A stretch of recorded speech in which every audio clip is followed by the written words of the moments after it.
ഇസ്ലാമിന്റെ വളരെ സുന്ദരമായ എല്ലാവർക്കും അറിയുന്ന ഇസ്ലാമിന്റെ പ്രഖ്യാപിതമായ ആദർശമാണ് ലോകത്തെ സൃഷ്ടിച്ച് പരിപാലിക്കുന്നവൻ, ലോകത്തെ മനുഷ്യരെയും ജന്തുക്കളെയും പ്രപഞ്ചത്തിലെ എല്ലാ സംഗതികളെയും സൃഷ്ടിച്ചവൻ, അതിനെ പരിപാലിക്കുന്നവൻ ആരാണോ അവൻ മാത്രമാണ് ആരാധനക്കർഹൻ എന്നത് ഇസ്ലാമിന്റെ എല്ലാവർക്കും അറിയുന്ന അടിസ്ഥാനപരമായ ആദർശമാണ്. ആ ആദർശം നോക്കൂ, ഖുർആനിൽ വ്യത്യസ്തങ്ങളായ സ്ഥലങ്ങളിൽ അള്ളാഹു നമ്മളോട് പഠിപ്പിക്കുന്നുണ്ട്. ആരാണ് ഭൂമിയെ സൃഷ്ടിച്ചത്? ആരാണ് നിങ്ങൾക്ക് വേണ്ട ഭൂമിയെ പരവതാനിയാക്കി വിരിച്ചു തന്നത്? ഈ പർവ്വതങ്ങളെ നാട്ടക്കുറ്റിയായി വെച്ചത് എന്ന ചോദ്യങ്ങൾ ചോദിച്ച് അള്ളാഹു നമ്മളോട് പറയുന്നത് ഇതൊക്കെ നിങ്ങൾക്ക് വേണ്ടി സൃഷ്ടിച്ച, നിങ്ങൾക്ക് മുമ്പുള്ളവനെയും സൃഷ്ടിച്ച ആ അള്ളാഹുവിനെ മാത്രം നിങ്ങൾ ആരാധിക്കുക എന്നതാണ്. അപ്പൊ നോക്കൂ, നമ്മൾ ഓരോരുത്തർക്കും കൊടുക്കേണ്ട ഓരോ അവകാശമുണ്ട്. അധ്യാപകന് കൊടുക്കേണ്ട അവകാശമുണ്ട്, രക്ഷിതാക്കൾക്ക് കൊടുക്കേണ്ട അവകാശമുണ്ട്, നമ്മൾ സുഹൃത്തുക്കൾ പരസ്പരം കൊടുക്കേണ്ട അവകാശമുണ്ട്.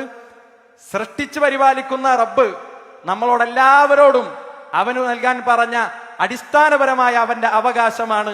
അവനെ അല്ലാതെ ഒരാളെയും പ്രാർത്ഥിക്കാൻ പാടില്ല, ആരാധിക്കാൻ പാടില്ല. അവനോടുള്ള കൊടുക്കേണ്ട ബാധ്യതകൾ, അള്ളാഹുവിന് കൊടുക്കേണ്ട അവകാശങ്ങൾ അള്ളാഹു അല്ലാത്ത ഒരാൾക്കും കൊടുക്കാൻ പാടില്ല. ഇന്ന ശിർക ലദുൽമുൻ അളീം. ഈ ലോകത്ത് സംഭവിക്കുന്ന ഏറ്റവും വലിയ അക്രമം, അതാരെങ്കിലും കൊല്ലുക എന്നതിനേക്കാൾ വലിയ അക്രമം ലോകത്തെ സൃഷ്ടിച്ച് പരിപാലിക്കുന്ന സ്രഷ്ടാവ് ഒരേ ഒരുവനാണ്. അവന് നൽകേണ്ട ബാധ്യത അവനല്ലാത്തവർക്ക് കൊടുക്കുക എന്നതാണ്. അതുകൊണ്ട് തന്നെ ലോകത്തെ ഏറ്റവും വലിയ നെറികേടായത് കൊണ്ട് തന്നെ, ഏറ്റവും വലിയ അധാർമികത, അള്ളാഹുവിന് കൊടുക്കേണ്ട അവകാശങ്ങൾ അല്ലാത്തവർക്ക് കൊടുക്കുന്ന ശിർക്കായത് കൊണ്ട് തന്നെ ലോകത്ത് അള്ളാഹു ഏതെല്ലാം പ്രവാചകന്മാരെ അയച്ചിട്ടുണ്ടോ അവരൊക്കെയും ആദ്യം സമൂഹത്തെ പഠിപ്പിച്ചത് അള്ളാഹുവിനെ മാത്രം ആരാധിക്കണമെന്ന തൗഹീദിന്റെ അധ്യാപനമാണ്. ആദ്യം ആ സമൂഹത്തിൽ നിലനിന്ന പല നിലക്കുള്ള തിന്മകൾ ഉണ്ടായിരുന്നു.